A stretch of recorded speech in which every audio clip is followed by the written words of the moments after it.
रहीम अस्सलाम वालेकुम नाज़रीन, मैं हूं doctor Mohammad Saleem and welcome to national narrative. नाज़रीन, मुल्क पाकिस्तान के अंदर इलेक्शन का दौरा है और परसों मुल्क के अंदर जनरल इलेक्शन होने जा रहा है 8 फरवरी 2024 को। और नवाज शरीफ साहब अपने आप को वज़ीर आज़म पाकिस्तान समझ रहे हैं और पूरे मुल्क के अंदर जो रियासती इदारे हैं और जितनी हुकूमती मशीनरी है वो प्राइम मिनिस्टर का प्रोटोकॉल उसको दे रहे हैं। और ये आम एक फ़िज़ा है कि नवाज शरीफ साहब जो है वो मुल्क पाकिस्तान के आइंदा वज़ीर आज़म होंगे और चौथी बार वो इस मनसब पे फाइज़ होंगे। तो क्या ये जो मनसब पे फाइज होना है वजारत उज़्मा के, नवाज शरीफ साहब इसके लिए मुंतखब होंगे? ये उनका इलेक्शन होगा या उनका सिलेक्शन होगा? और ये नवाज शरीफ साहब को, उनकी पार्टी को ये सोचना होगा कि ये जो आपने वोट को इज्जत दो का जो बयानिया था, उसके लिए आपने इतनी कैंपेन की, इतनी ज़्यादा तगोदौ की, वो किधर गया? क्योंकि आप अपनी मर्ज़ी से, आप अपनी कोशिश से और अपनी कारकर्दगी से, जो पीडीएम के टाइम आपने कारकर्दगी दिखाई या जो इससे पहले आपकी कारकर्दगी थी, उसके मुताबिक तो आप प्राइम मिनिस्टर नहीं बन रहे। और इसके अलावा अगर ये बिल्कुल पार्टिज़म वाला हिसाब हुआ कि एक जमात को इतना सपोर्ट कर दो और एक को इतना जो है वो कॉर्नर कर दो, तो ये तो कोई इलेक्शन ना हुआ। ये तो इलेक्शन से पहले ही समझ आ रही है कि इसके जो नताइज हैं वो PMLN की फेवर में जाएंगे। ये उसी तरह का इलेक्शन है जैसे 2013 को इलेक्शन के अभी तक रिज़ल्ट नहीं आए थे तो नवाज शरीफ साहब ने एक अपना खिताब किया कि हम इलेक्शन जीत चुके हैं, क्योंकि उनको ये पता था कि उनको सपोर्ट की जा रही है और ये जो 13 से 18 वाली टर्म है ये अब उनकी है। तो ये जो जनरल इलेक्शन होने जा रहा है 2018 का, इसके अंदर मुल्क पाकिस्तान में ये जो सियासी जो कशीदगी है, इदारों की जो कशीदगी है, वो बामे उरूज के ऊपर है और इस कशीदगी से फ़ायदा किसी को नहीं होगा।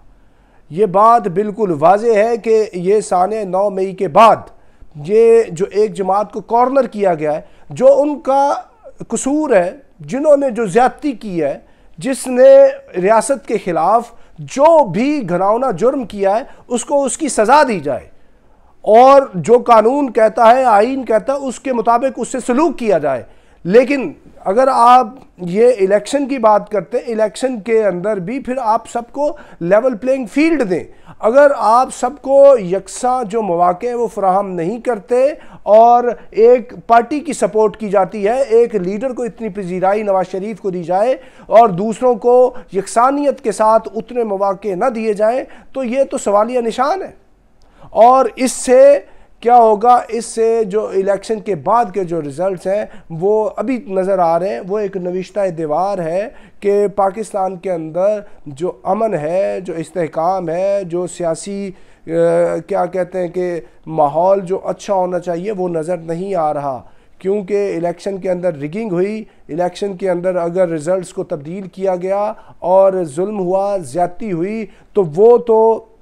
अवाम उस वक्त तो हो सकता है रिएक्शन ना दें, लेकिन उसके बाद रिएक्शन आएगा। ना ये सेटअप इस तरह का चल सकेगा और ना ही रियासत को जो है उससे एक इस तरह की सूरत हाल मिलेगी कि ये अपनी मईशत को, अपनी सिक्योरिटी को, अपनी बाकी चीज़ों को अच्छी तरह चला सके। तो ये जो मुल्क पाकिस्तान के अंदर इस वक्त सूरत हाल चल रही है वो ये है कि एक कशीदगी है,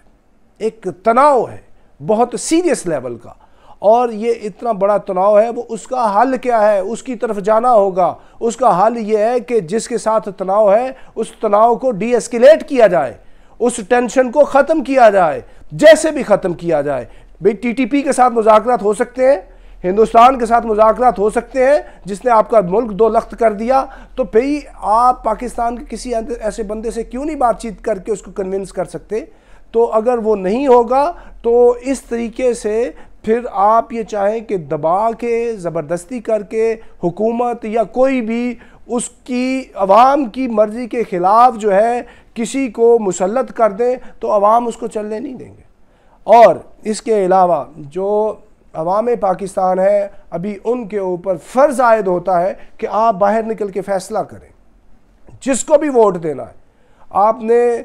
मोहतरम मियाँ मोहम्मद नवाज शरीफ साहब को वोट देना है, आपने पाकिस्तान पीपल्स पार्टी को वोट देना है, आपने जिसको भी वोट देना है आप बाहर निकल के वोट दें,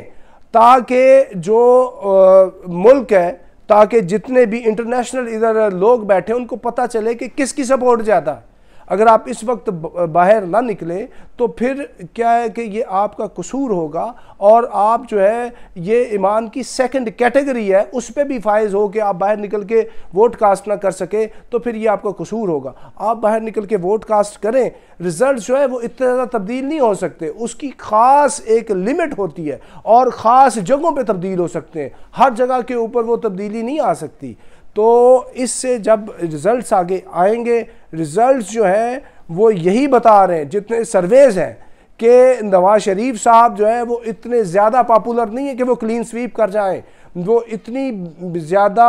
अपनी जमात की कारकर्दगी की बुनियाद पर, पीडीएम की बुनियाद पर, इससे पहले की गवर्नमेंट की बुनियाद पर और अपनी शख्सियत की बुनियाद पर इतना ज़्यादा उनका असरो रसूख नहीं है, इतनी मकबूलियत नहीं है कि वो सिंपल मेजॉरिटी भी ले सकें। और ये जो पाकिस्तान पीपल्स पार्टी है उन्होंने कुछ सीटें लेनी है, तो ज़्यादा अक्सरियत अभी तक नज़र आ रही है कि इंडिपेंडेंट्स लेंगे। जो पार्टी अभी तक रांदा दरगाह है उसका बहुत ज़्यादा चांसेस है कि वो पाकिस्तान के अंदर वो भी काफ़ी ज़्यादा सीट्स ले जाएंगी। तो ये इलेक्शन जो है फ्री एंड फेयर इलेक्शन हो, अगर फ्री एंड फेयर इलेक्शन नहीं होता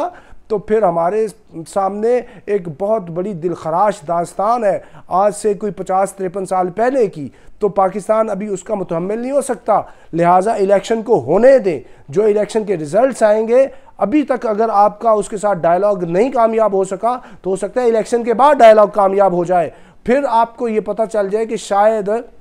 ये जो पार्टी है, ये जो लीडर है, इसकी मकबूलियत आवाम के अंदर, और फैसला तो वही होना है जो आवाम ने जिसके हक़ में फ़ैसला देना है। तो इसलिए अभी जो है ये बिल्कुल अवाम पाकिस्तान के ऊपर ये फ़र्ज़ आयद होता है कि बाहर निकल कर फ़ैसला करें जिसको भी वो सपोर्ट करना चाहते। और सियासतदानों के ऊपर मैं एक बात करूँ कि ये जो मुल्क के अंदर इतनी ज़्यादा कशीदगी है, सिविल मिलिट्री कशीदगी है, और ये जो कुछ सियासतदान अभी बने हुए हैं, उनके कासालेस बने हुए हैं मुख्तलिफ हलकों के, और मुल्क के अंदर जमहूरियत जो पनप नहीं रही, और मुल्क के अंदर सियासी इदारे, जमहूरी इदारे जो मजबूत नहीं हो रहे, सबसे ज़्यादा इनका कसूर है कि हर कोई इनमें से चाहता है कि वो उनकी ग़ुलामी कर ले और उनके ज़्यादा से ज़्यादा करीब हो जाए, उनको ज़्यादा से ज़्यादा अपनी वफादारी साबित कर दे। जब हर एक की ये सोच होगी तो फिर क्या होगा मुल्क पाकिस्तान के अंदर? फिर यही होगा कि ये तो एक हाफ हार्टेड और इस तरह का इनके पास पावर का सिस्टम होगा,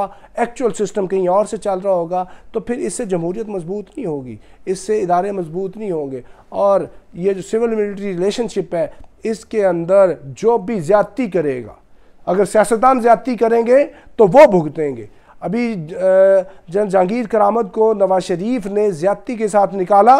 जनरल गुल हसन को भुट्टो साहब ने ज़्यादती के साथ निकाला, तो सियासतदानों को भुगतना पड़ी। और इसी तरह जब जो इस्टेब्लिशमेंट है वो जब ज़्यादती करेगी तो उसको भी भुगतना होगा। तो बेहतरीन बात यह खैरुल उमूर औसातुहा, बैलेंस्ड बात है। आपका अपना काम है, आप अपना काम करें, इनको इनका काम करने दें, और मुल्क पाकिस्तान बिल्कुल उसी सूरत आगे बढ़ सकता है जब क्या कहते हैं कि ये जो सिविल मिलिट्री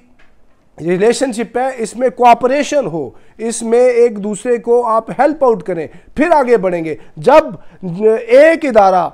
या एक जो कुव्वत है या जो एक जमहूरी जो जमात है वो इदारे को या इदारा उसको वो ज़ेर करने की कोशिश करेगा तो कोई ज़ेर नहीं होगा, वक्ती तौर पे शिकस्त होगी, फतह किसी की नहीं होगी, लेकिन नुकसान पूरे मुल्क का होगा, सारे इदारों का होगा। तो इसके लिए सोचना होगा, लेकिन इम्पॉर्टेंट बात यह है कि आपको चाह के वोट कास्ट करना होगा ताकि आप बता दें कि आप किसको सपोर्ट कर रहे हैं, और पाकिस्तान के अंदर जो अवाम है वो बाशऊर हैं और वो अपनी पावर को एक्सरसाइज करना जानते हैं। तो अब तक के लिए इतना, up to next time, thank you very much. Pakistan जिंदाबाद।